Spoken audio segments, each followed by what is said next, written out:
When we're young, there's this strong belief that family will always be there for us. It's comforting to think that our kids, our siblings, even our spouse, will somehow always stay close, always ready to lend a hand when we get older. But what if that's not the case? What if life takes a turn, and one day you find yourself standing alone? The truth is, life doesn't always follow the script we imagined. I was recently reading a report that said over 3 million older people in the UK now live completely on their own. That's nearly 30% of the elderly population, and that number's climbing every single year. So statistically speaking, there's a good chance that either you or I, or someone we love, is going to be living alone in their later years. And let me tell you a little personal story. My aunt, her name's Margaret, she's 92 now. She lost her husband, Charles, more than 15 years ago. And ever since, she's been living independently. She has a couple of kids, but they're scattered across different parts of the country, busy with their own lives, their own careers, raising their own families. Margaret has built a life where she doesn't depend on anyone. And looking at her, I realize something important. If we want our later years to be happy, peaceful, and fulfilling, we can't simply hope others will always be there. We need to prepare ourselves properly, deliberately, starting today. Now, it's easy when you're in your 40s or 50s to assume you'll have a built-in support system forever.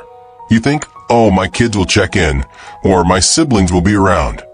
Maybe even, my spouse and I will always have each other. But if you think about it, kids move on. They create their own families, often miles or even countries away. Spouses, heartbreakingly, pass away. Siblings have their own challenges to deal with. Friends scatter. The older you get, into your 60s, 70s, and beyond, the clearer it becomes that family isn't guaranteed. If they're there, wonderful. But if not, you still need to be okay. You need to build a life that's rich, independent, and joyful, no matter what. That's why I developed something I call my 6-pillar operating system, or 6POS for short. It's the foundation that keeps my life strong and meaningful without depending on anyone else. I started working on this system back in my early 50s, long before I thought I would need it. And now, entering my 60s, I can tell you, it's one of the best things I ever did for myself. Today, I'm going to walk you through these 6 pillars. They're simple but powerful. They're the real safety net you can trust after 60. They are your true support system, far more reliable than simply hoping someone else will be there for you. And just so you know, I'll be going through the pillars in a very particular order, saving the most important one for last. So stick with me until the end. Because that last pillar, it's the one everything else rests on. Alright, let's dive into it. Pillar 1, physical health. Your body is the foundation. I'm starting with this because, frankly, if you don't have your health, the rest of it doesn't matter. When I was in my late 30s and 40s, I took my body for granted. Too much processed food, too many late nights, not enough movement. I always figured I'll deal with it later. Well, let me tell you, later shows up a lot faster than you expect. A few years ago, I had a bit of a wake-up call. I had to undergo surgery to have my gallbladder removed. And that whole experience, the hospital stays, the slow recovery, made me realize just how fragile things can get if you're not careful. It wasn't just the surgery itself, it was the months afterward, rebuilding strength, regaining stamina. It humbled me. Today, I prioritize my physical health like my life depends on it. Because it does. I don't mean running marathons or punishing yourself at the gym, either. For me, it's about the basics. I strength train 3 times a week. Nothing crazy, just keeping my muscles engaged, keeping my body functional. I aim to get at least 7,000 steps every single day. Not by planning elaborate hikes, simply by weaving movement into daily life. Walking to the store, taking the stairs, strolling around the block after dinner. And nutrition, that's a big one. I shifted away from heavy processed foods and towards a diet rich in fruits, vegetables, healthy fats, and good proteins. I don't obsess, but I'm mindful because what you eat feeds your brain and your body. The goal isn't just to avoid disease. The goal is vitality. You want to be the person who can still travel, still walk unaided, still garden, still dance when you're 80 or 90 years old. Not the one stuck indoors, trapped by a body that failed too soon. If you're listening to this right now, and you know you've been putting health on the back burner, hear me. It's not too late. Start small. Walk 10 minutes a day. Swap one unhealthy meal for something nourishing. Build from there. Your future self is begging you to take your health seriously. Today, Pillar 2, mental flexibility, keeping your mind open. Now let's talk about the second pillar, and it's just as crucial, your mindset. Look, aging is inevitable, but becoming rigid, closed-minded, out of touch, that's optional. I've seen so many people, good people, slowly shrink their world as they get older. They stop learning. They resist change.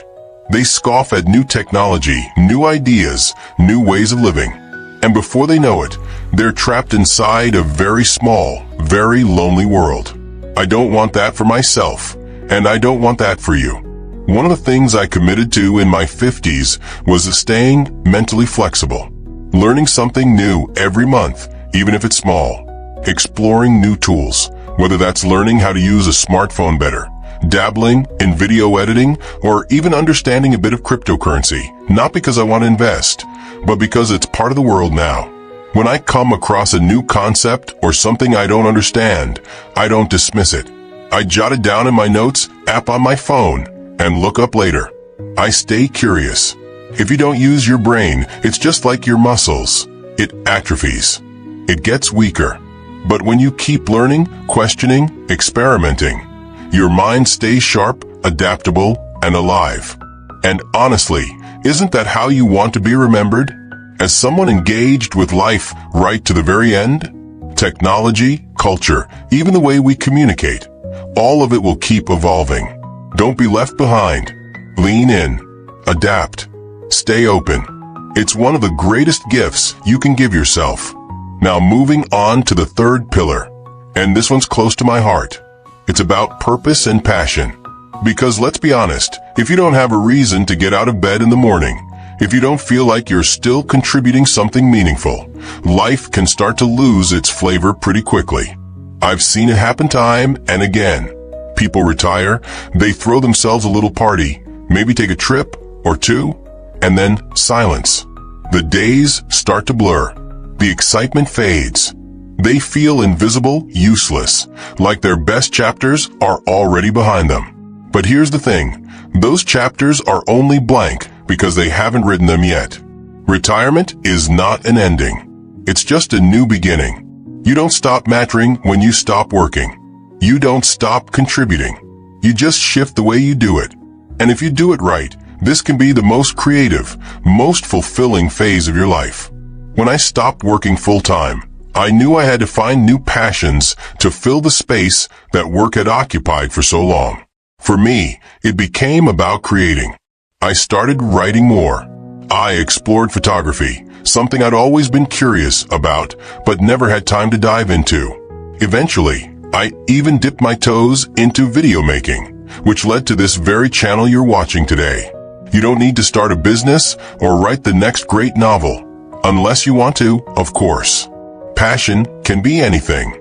Volunteering at a community center, mentoring young people, learning to paint, building model ships, anything that lights you up inside. It doesn't have to make money. It doesn't have to impress anyone. It just has to matter to you. I often think about the famous study done by Bronnie, who worked with people in palliative care. She documented the top regrets of the dying, and right near the top of that list was, "I wish I hadn't worked so hard." Not because work itself was bad, but because they missed out on the passions, the relationships, the adventures they could have pursued instead. Don't let that be you. Find your passion now, while there's still so much time left to enjoy it. You still have blank pages to fill. And trust me, the story you can write in your 60s, 70s, and even 80s can be every bit as vibrant, if not more so, than anything that came before. And that brings me naturally to the fourth pillar, prosperity and financial security. Now, I know prosperity sounds like a big, fancy word, maybe even a little intimidating. But in this context, prosperity simply means this: having enough financial freedom that you can live on your own terms. It's not about being rich. It's not about driving a Bentley or living in a mansion. It's about not lying awake at night worrying about bills. It's about knowing that you have enough to meet your needs, pursue your interests, and maintain your independence without relying on anyone else. Because let's face it, financial stress is corrosive. It seeps into every part of your life. It affects your health, your relationships, your peace of mind. And in later life, when you're supposed to be enjoying the fruits of decades of hard work, the last thing you want is to feel trapped because you didn't plan ahead. Now, I'll be honest, I didn't always get it right when it came to money. In my 30s and 40s, I wasted plenty on things that didn't really matter. But somewhere around my early 50s, my wife Laura and I had a long, honest talk about what we wanted our future to look like. We realized that the less we needed, the freer we could be. So we made some deliberate choices. We downsized, sold the big, sprawling house that was more maintenance than joy once the kids moved out. We shifted to a smaller, cozier home that costs far less to run and keeps us closer to the heart of the community. We also started simplifying our lifestyle. We didn't cut out the things we loved, like travel or the occasional nice dinner, but we became much more mindful about spending. It's amazing how freeing it is to realize you don't need to keep up with anyone anymore. You're not competing. You're not trying to impress. You're just living simply, happily, within your means. And for a little fun on the side, and to keep some cash flowing, I took up buying and selling collectible books and vintage toys. I love treasure hunting at local markets and flipping rare finds on eBay. Sometimes it's just a few pounds profit. Sometimes it's a small windfall. But more than the money, it gives me a sense of engagement, of creativity. And yes, a little extra padding for the savings account never hurts. Here's the big thing I want you to hear. Financial independence doesn't necessarily mean you never work again. It means you get to choose what you do and who you do it for. If you still want to take on a project, fantastic. If you want to volunteer, even better. But you're not forced into anything just to keep the lights on. You live life on your terms. And that, to me, is the real definition of prosperity. Now let's move on to the fifth pillar, one that often gets overlooked, but is absolutely vital for true happiness. This pillar is about spiritual and philosophical strength. Now don't worry, when I say spiritual, I'm not talking about religion necessarily. I'm not here to preach, and I'm certainly not telling anyone what to believe. In fact, I'm not particularly religious myself.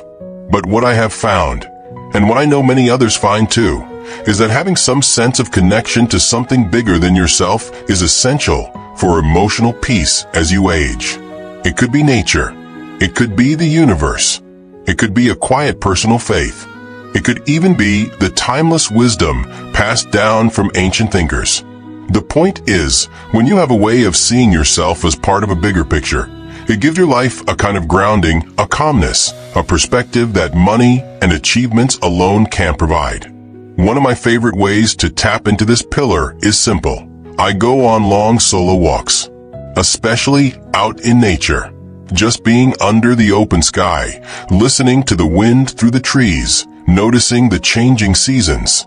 It does something to you. It strips away the noise. It reminds you how small you are, but also how connected you are to everything around you. There's a little park near where I live, a quiet, often overlooked green space with winding trails and an old stone bridge. I'll often grab a cup of coffee, leave my phone in my pocket, and just walk for an hour or so, not trying to think about anything in particular, just letting my mind breathe. Those walks have become my church, my therapy, my meditation. Another thing that's been really meaningful for me is reading ancient texts. Over the past few years, I found myself diving into the writings of philosophers like Lao Tzu, Marcus Aurelius, and Confucius. There's so much timeless wisdom there. Lessons about resilience, about humility, about living a good life no matter what circumstances you find yourself in. One book I particularly love is called The Path by Michael Poot, a professor from Harvard. It's about how ancient Chinese philosophy can be applied to modern life, and it's incredibly grounding. It reminds me that happiness isn't about chasing constant excitement. It's about cultivating small, meaningful habits, day after day. It's about finding beauty in the ordinary, about showing kindness even when nobody notices, about being present. When you develop this spiritual or philosophical foundation, life becomes less frightening. Aging becomes less frightening. Loss becomes less frightening. Because you realize you're part of a bigger story, one that stretches far beyond the boundaries of your own little life. And that perspective, it makes everything easier to bear. It makes joy deeper. It makes sorrow lighter. It makes solitude feel sacred rather than lonely. If you don't already have a spiritual or philosophical practice, now's the perfect time to explore one. Not for anyone else's approval, just for your own peace of mind. And that brings us to the sixth and final pillar, your social circle. Now, let me be clear about this. After 60, relationships matter more than ever, but not just any relationships. The right relationships. I'm not talking about collecting hundreds of acquaintances on Facebook or trying to maintain a wide network of shallow connections. I'm talking about cultivating a small, tight-knit group of people you genuinely care about, and who care about you in return. Because here's the harsh truth, loneliness kills. Study after study has shown that chronic loneliness is as bad for your health as smoking 15 cigarettes a day. It increases your risk of heart disease, dementia, depression, and early death. When family support becomes less reliable, when kids are busy, spouses pass away, siblings move away, friends can become your chosen family. But you have to be deliberate about it. Good friendships don't just happen by accident. They take effort, nurturing, and most importantly, shared experiences. When I was younger, I had dozens of casual friends. After a night out, I could barely remember who I talked to or what we'd laughed about. It was fun, sure, but it was shallow. Now, in my 60s, I can count my true friends on one hand. And that's exactly the way I want it. These are the people who I know would show up for me without being asked. The ones I can talk to about anything, the good, the bad, the messy. And they know they can do the same with me. There's no judgment, no keeping score. Just mutual respect, affection, and trust. One of the ways I've built and maintained these friendships is by actively engaging in things I love and finding other people who love them too. For instance, I joined a local photography group a few years back. Not because I desperately needed new friends, but because I wanted to deepen a passion. The friendships that grew out of that happened naturally. They were rooted in shared joy, not obligation. Another example is starting this YouTube channel. Through creating content and engaging with people who share similar values, I've built connections that genuinely enrich my life. Some of those connections have even turned into real-world friendships, which is something I never expected, but am deeply grateful for. If you're sitting there thinking, I don't really have anyone like that, don't panic. It's never too late. Join a book club, take a cooking class, volunteer for a cause you believe in. You don't have to network or try to impress anyone. Just show up, be curious, be kind, and let real connections form naturally over time. And one more thing. When building your circle, make sure you're surrounding yourself with positive, uplifting people. People who energize you, who believe in you, who respect you. Life is too short to spend time with those who drain your spirit or make you feel less than you are. Protect your energy fiercely. Choose your people wisely. And invest in those relationships wholeheartedly. Because at the end of the day, no matter how independent you are, no matter how strong your pillars are, we all need someone to walk the road with us, even if it's just a few trusted companions. So now that we've walked through all 6 pillars, physical health, mental flexibility, passion, prosperity, spirituality, and true friendships. There's one last thing I need to say, and it's probably the most important message in this entire video. You have to build these pillars before you desperately need them. I can't stress that enough. You can't wait until crisis hits. You can't wait until loneliness creeps in or illness forces your hand. These pillars are like planting trees. You plant them today so they can shelter you years from now. You start building strength before the storm comes, not in the middle of it. If you're in your 40s or 50s, now is the perfect time to start. If you're already in your 60s or 70s, that's still okay. But you need to start today, not tomorrow, not next year, today. The good news is even small steps make a difference. A 15-minute walk, a new hobby, a friendly hello to someone you see regularly, a few minutes of reflection in nature, a new note in your phone about something you want to learn. These tiny actions build momentum. Over time, they create a life that doesn't just survive, it thrives. And here's the beautiful thing. When you strengthen these pillars, not only do you make your own life better, but you also become a source of strength for others. Your independence, your energy, your example, it ripples outward. You inspire your kids, your friends, even strangers you meet along the way. You show the world that aging isn't about shrinking.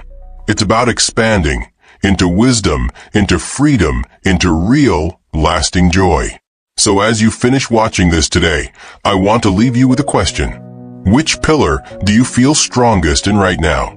And which one needs a little more love and attention? Leave me a comment below. I'd love to hear your thoughts. And if you found this helpful, maybe share it with someone else who's starting to think about their future too. You never know whose life you might impact just by sending a little encouragement their way. Remember, family is a blessing, but they are not a plan. You are your own best safety net. And the life you build, with your own 2 hands, with your own 2 feet, that's the life that will carry you forward, strong and steady, no matter what. Thanks for spending this time with me. Until next time, take care of your body, nurture your mind, follow your passions, protect your peace, cherish your friendships, and above all, live life on your terms. See you in the next video.